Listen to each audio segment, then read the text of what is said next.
bagaimana pesakit menjaga diri selepas serangan jantung, selepas keluar dari hospital.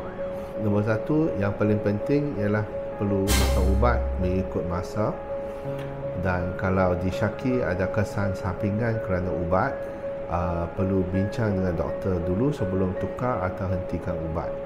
Nombor dua, kena jaga diet, kurangkan makanan yang berminyak dan kolesterol tinggi. Nombor tiga, perlu buat senaman, tapi senaman itu perlu buat secara ringan dan mengikut keupayaan diri sendiri. Cuba elakkan senaman yang melibatkan pertandingan seperti badminton, bola sepak dan sebagainya.